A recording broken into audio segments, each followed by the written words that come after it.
to Every Woman Has a Story on WEBN. Our next guest is a filmmaker, performing artist, and writer whose dramatic plays have been presented across the country. We spoke with Angela Counts to find out how she does it all. How are you? I'm great, thank you. I'm just happy to be here. We are extremely happy to have you. Thank you. So let's jump right in. Okay. Can you tell us what inspired you to become a playwright? Wow, I don't know why I wasn't expecting that question. It really was by serendipity. I actually was in a graduate writing program at the University of Southern California, and I was writing a novel. Or I thought it was. I started like 6 chapters, and I got this idea that the thing that I needed to improve was my dialogue. So I just said, let me take a 1-act playwriting class and learn how to write, more robust dialogue. Mm-hmm.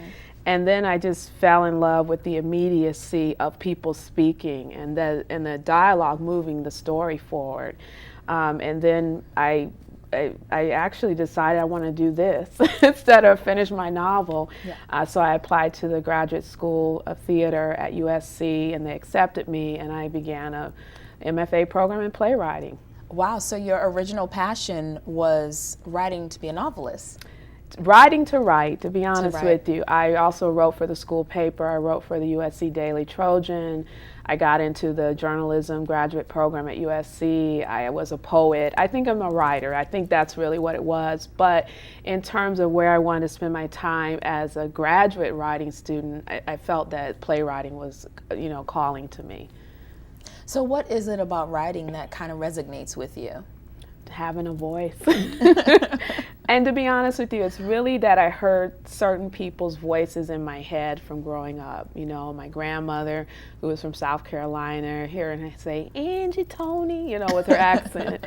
I grew up in Detroit, and I was a kid in Detroit in the 1970s, and we were wondering, what happened to the city? And so hearing my dad's brother, my uncle talk about the riots in the 60s. So I felt like I heard a lot of stories. My grandparents talk about World War II, my grandfather speaking French in France, and but he had a 7th grade education. So I felt like there were these stories, and writing gave me a chance to get out other people's stories. So it sounds like you grew up with a ton of different characters. Yes. Has any of them actually played a part in any of your plays? Yeah, absolutely. Like who? Well, my grandfather was the subject, not literally, but a play of mine was based on my grandfather called Seeing-Eyed Dogs. And it was about a man who had worked in the factories in Detroit, who drank a little, and his best friend was a homeless, guy who also used to work in the factory. So everyone saw him as a sort of crazy guy. My grandfather stayed in the house and he wasn't on the street, but I kind of used artistic liberty there. But the idea was that he was a man that remembered the glory days of Detroit when it was a major U.S. city that was a destination. And he wanted Detroit to be like that again. So he was going to try to get money from the city, the character, to turn a crack house into a cultural center, which was the height of lunacy in the play, And so it was a comedy, actually, even though it was dealing with pretty serious subjects. Yes, sounds serious. It is serious. A lot of my work was like that. It was very serious, but I led you through it through laughter. And, my grandfather was a bit of a raconteur, so he would try to do a little French after he'd had a little bit to drink and, tell these really outlandish tales. So I kind of created a story in homage to him because he had passed away at the point that I wrote the story. I'm sorry to hear that. Yeah, thank you. Now, you have different avenues that you use as far as expressing yourself. That is from being a playwright to filmmaking and also being a performing artist. Yeah. What is your style? And, for each one, and are they synonymous with each other? Again, I think it's, I don't know, I feel in a way maybe it's an oral tradition where you use the voice, you use the body. I mean, sometimes I'm using the words, but they're being used in the same way, meaning that I almost feel like it's like channeling, like you really are like a griot, sometimes it's the ancestors coming through. It could be somebody you overheard on the street. But it's this passion to, again, not only tell the story, but the livelihood of the way a person speaks. So the syntax, the body language, the pauses, the silences. It's like when I was a little kid, my first job, I guess if you could say, I wanted to do was be an archaeologist. So I like this idea that you were digging down in the earth and finding out some old, civilization. And I didn't pursue that, but that's how I see writing, that I'm kind of uncovering bits and pieces and using imagination to fill in the rest. That's so funny that when you started to say that, as far as being an archaeologist as a kid, I immediately caught the connection, because with writing you are digging and going as deep as you can with the character. How important is it for you to actually find actors that can portray that? It's essential, and that for me, especially, well, even now as a director working in film, but it started in theater. The most fun for me was working with the actors. So maybe that's why I didn't pursue writing novels, because I felt I'd be alone more often. But to finally sit in a room and watch people work through what you created, bring something to it maybe you didn't anticipate, and it's an interpretive art form. And so actors are essential, Now, you actually received a pretty prestigious award. You were honored with the Lorraine Hansberry Award from, I'm sorry. The Kennedy Center. Yes. I apologize for that. No, that's Hopefully okay. we'll have That's to okay. get that out. That's okay. For your play, Hattie Understands Anxiety. Now, that was about a woman who actually kind of picks up and sets across country to find her mother who abandoned her. How familiar is that story to your own, or is there any similarities? Well, I think there's a couple things operating there. Partly it was my wanting to tell a road story, but through theater, which is hard to do. But I was just interested about someone setting out in a physical journey. I hadn't had to do that. My parents did divorce when I was a kid, but my mom raised me and my brother.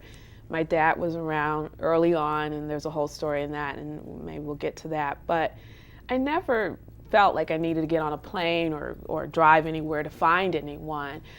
So that part isn't so relevant to me. But I felt like in my family it was a little bit of some generational things about mothers and daughters, starting with my grandmother and her mother and the stories my mom told me.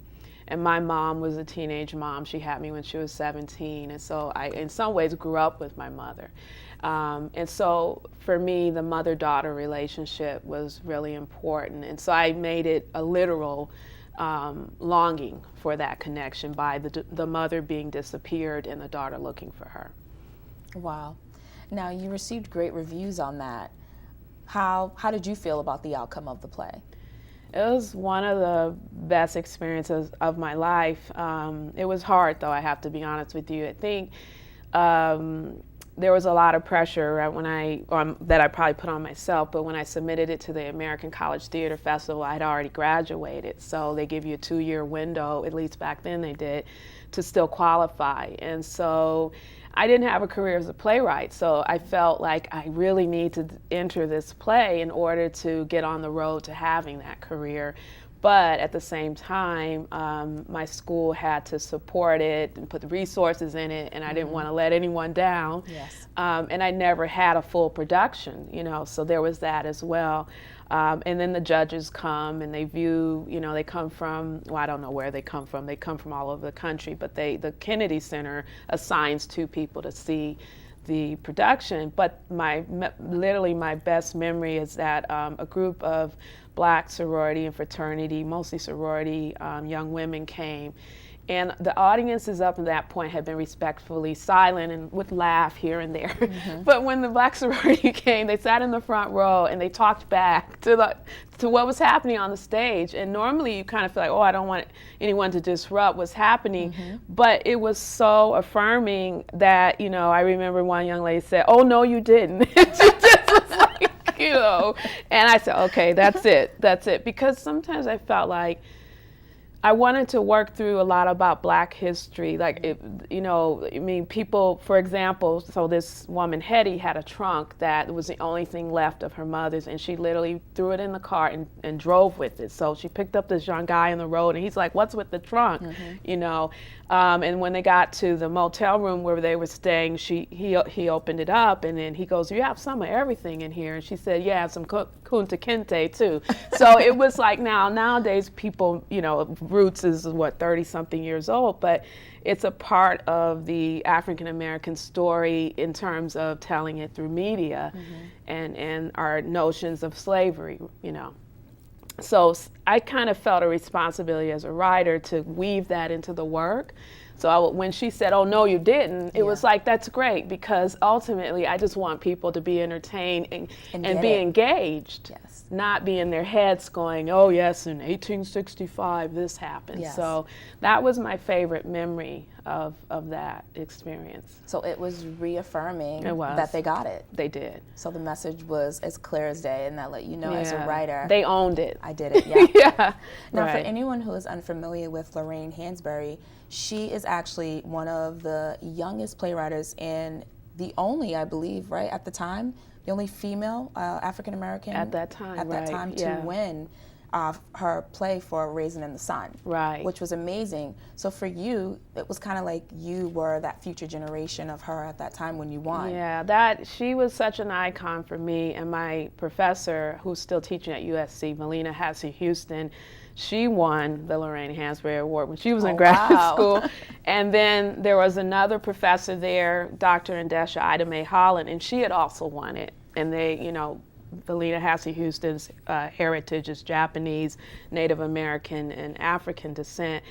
And Dr. Holland was from Mississippi, a Black woman from Mississippi. So here were these two, women of color who I admire saying, "Well, we won it," or at least Valina said that to me, and she said, "You've got to get this award." The pressure. So like, no pressure.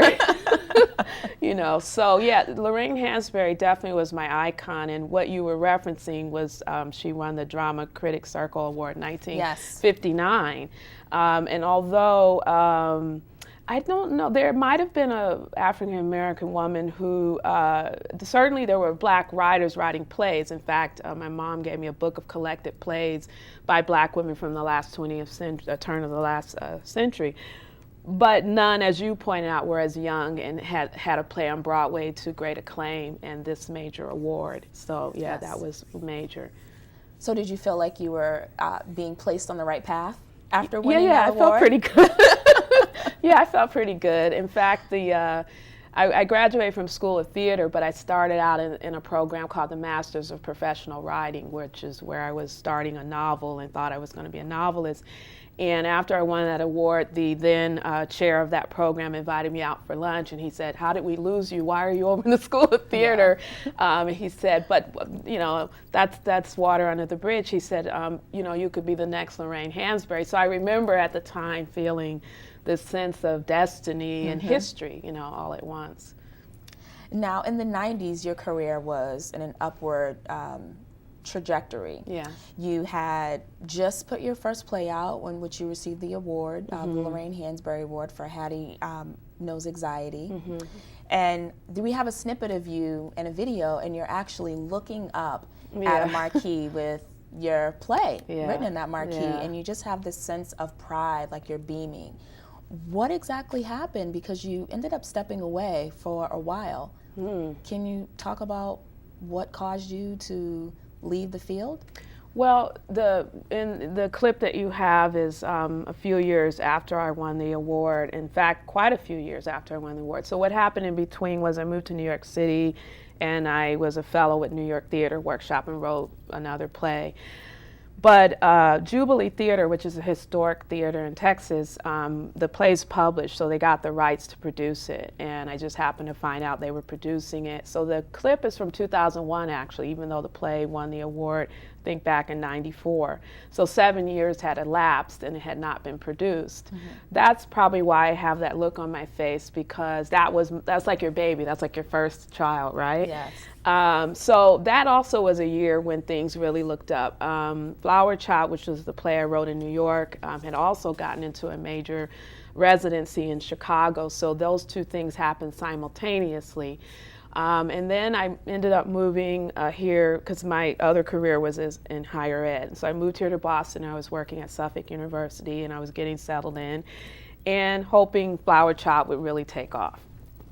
And one thing led to another. The person who was helping me shepherd it had a personal crisis and wasn't able to really continue that relationship.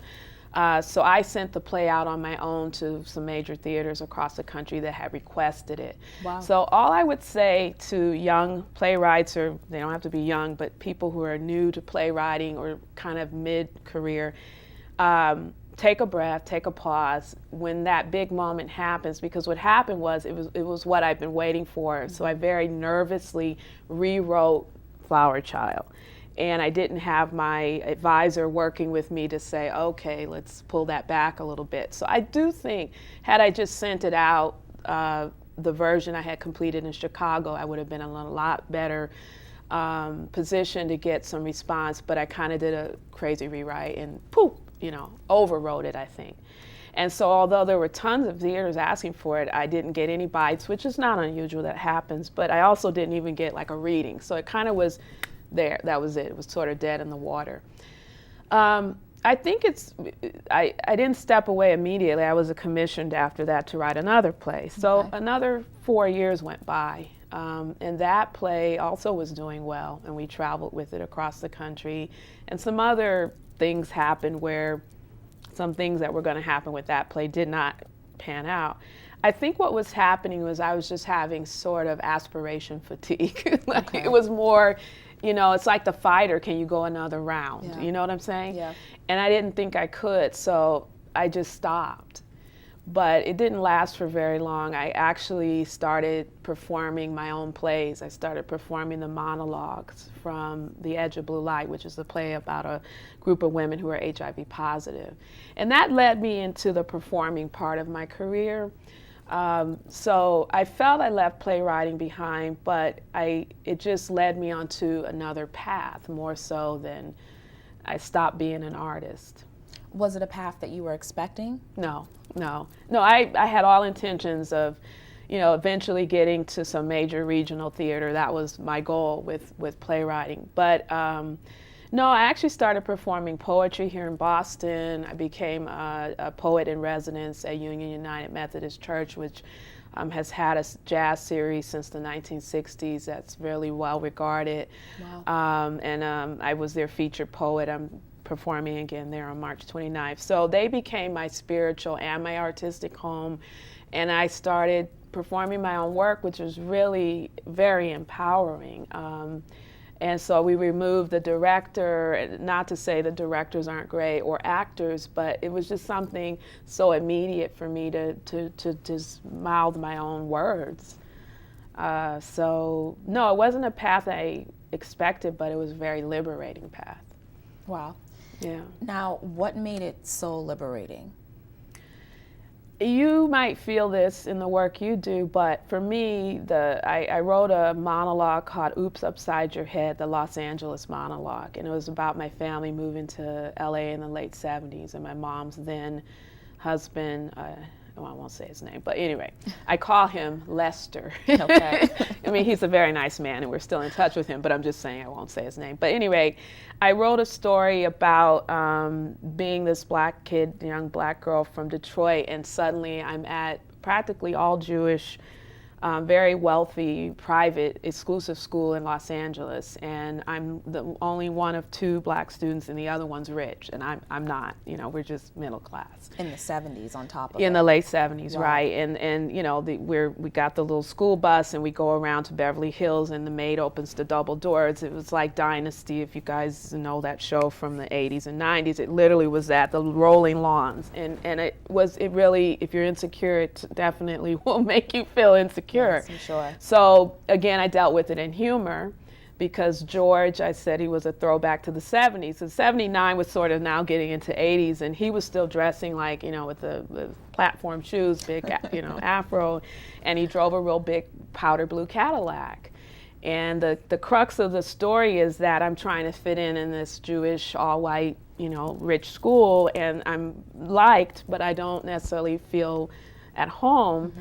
And the climax of this 10-minute monologue is when my mom drives up with the Gap band blaring "Oops Upside Your Head" with the windows rolled down, and it was kind of like my act was up, We're just, we're from Detroit. Let's just be real. My cup is blown. like I was hiding out anyway.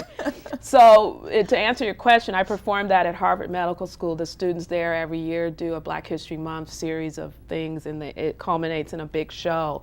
And it was like deaf, comedy jam. They did it so professionally, so it was a huge stage, and I was, mic'd, and I got up in front of people, and I did a 10-minute monologue and performed it.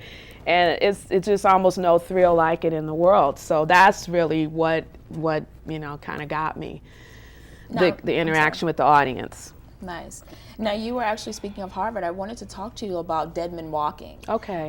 Which was a theatrical interpretation of capital punishment in America. Right. Can you speak a little bit on that and how this whole idea came about? Well, I was part of a very big event at Harvard. The play Dead Man Walking was written by Tim Robbins, the actor-director, and he adapted it from the screenplay Dead Man Walking. And so there's a project called the Dead Man Walking Theater Project, right? So Harvard collaborated with them and decided to create a day-long event where they would honor activists in the movement, and they would kick off the day-long event with a reading of his play. But they gave us an hour, and it was a full-length play. I came on board because they had seen me direct my play, The Edge of Blue Light, at Harvard. And so there was a student who was a part of the ensemble, and he was on the board of this event, and he said, well, we have a director that could possibly do this, and they asked me would I. I'm like, are you kidding me? Of course I will do this. And that bridged my interest in activism, social justice with the arts. So for me, that was a great experience. Did you have a chance to actually meet Tim Robbins? I wish I did, but I will say I met Sister Helen Prejean, who is the subject of the story. She's the woman, the nun, who went to the death row, had the first inmate on death row that the story is based upon. So Sister Helen Prejean came. Tim Robbins ultimately, he was honored, but he didn't come. Unfortunately. But he did approve me adapting his play down to an hour, so I know that he had to make that decision. So that felt very nice. Yeah. I'm sure he did research on you as well. Yeah, so that was an honor. And I did tell the actors, I said, don't ever do this unless a playwright gives you permission to, cut their work down. So that was really also an honor as well. So you are now on the radar of an Academy Award actors list. Yeah. That's right, exactly. That says a lot. Yeah, that was also another really terrific experience. Now, let's talk a little bit about your trip to Italy. Mm-hmm. You reunited with your father after a 17-year hiatus. Yes.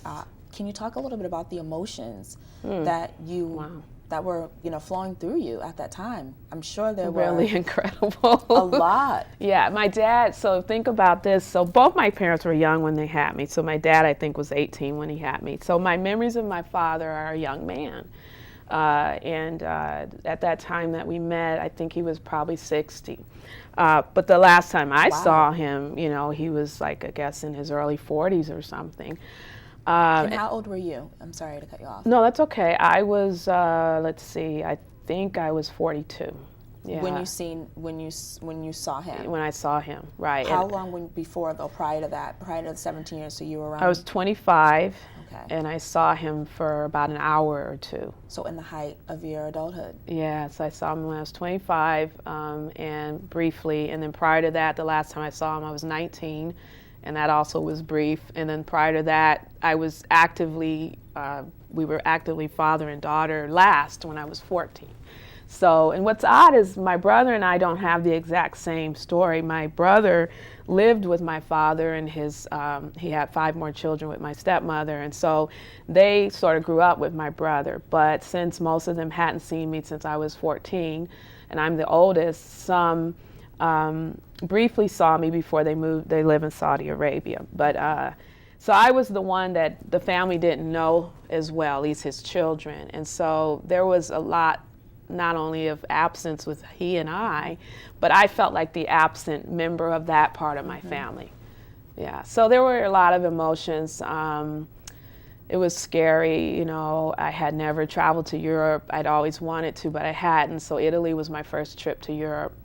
And I remember coming through customs, and I thought, okay, I'm going to get out. I'm going to look for him. And in Italy, at least in Milan, these big wooden doors open up, and the people will be on the other side. So I'm expecting to look out, and the wooden doors open. I'm not exaggerating. He was right there.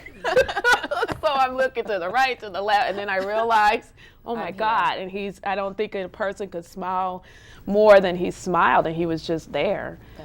You know, so it was like a pilgrimage, really, an emotional pilgrimage. We enjoyed each other. We get along very well, but we had a lot of difficult emotional terrain to work through. So it was a very, a mix of emotions, actually. And we were sightseeing while all of this was happening. So I'm sure that kind of set you guys on even ground to some degree, because even though you were dealing with these difficult emotions between each other, it was like the sightseeing was that connection, helped. That middle ground for that you was too. Smart. I would recommend that if someone if you have to reconnect at a difficult, it's worth saving the money. Go someplace that, at least for me, he had traveled to Italy before, but I hadn't. So it really helped to have something to do while we were having those difficult, and good food. That also helps too. So while you were on that trip, there were a lot of firsts. Yes. It was, again, the first time you had you reunited, with your father. Right. It was also your first time traveling outside the country? Not outside the country, to Europe. And you also started to become an amateur photographer. That's right. Yeah. So you found a new love on top of everything. Yeah, right. Yeah, I took a camera at the prompting of an artist friend, and he really opened up my eyes to looking at your life through the visual world versus just writing, because that's what I did. I had the journals ready. I was ready to write my feelings, and I did very little writing. It was mostly through the photographs that I expressed what was happening. Now, you've had a lot of accomplishments, a lot of setbacks with anyone, which is naturally. Do you feel successful? At this moment, I do, because my definition of success has really evolved. I think it's really about wholeness. I think it's about over the course of your lifetime, and it can happen even at the point where you're at college, undergrad, but at what point you're at, that you're integrating these new experiences, including failures as well as the successes, and out of that, creating a life. I mean, I don't think people really realize how much we are tasked with creating our lives. We really think, I picked the school, I picked the husband, I picked the religion, whatever you're picking, and that will just set me on my way. Or everyone from my community does this, so I'm going to do that. Or I'm not going to do what they do. I'm going to do this opposite. It's just not that simple. So I've learned that, and I think in that sense, going back to school this time around helped a lot with that. Now, one model that you live by. Oh, one model. I think the first word that came to my mind was forgive, because I think maybe that goes back to the reunion with my dad. But even when I think of politics, racial politics in this country, or any kind of movement, we often don't talk about the forgiveness component. We talk about the injustices, and it's important to talk about the injustices. But I also think about South Africa as a model of the reconciliation trials, and there has to be, even in our country, a point where we can engage each other and talk about forgiveness and also acknowledgement. Sometimes it's hard to forgive when something hasn't been acknowledged. So I think that's very important, and it starts with ourselves, so I think that's would be my model. Well, on that note, I think that wraps our show. Thank you so much. Thank you for joining us. Thank it was you, a pleasure, Tashanea. Angela, and we look forward to all your future endeavors here at Every Woman Has a Story. What a dynamic woman. Thank you for watching Every Woman Has a Story on WEBN. We spoke with Angela Counts. If you'd like to be a guest on our show or know anyone who'd like to tell their story, email us at ewhastory@gmail.com. I'm Tashanea Whitlow.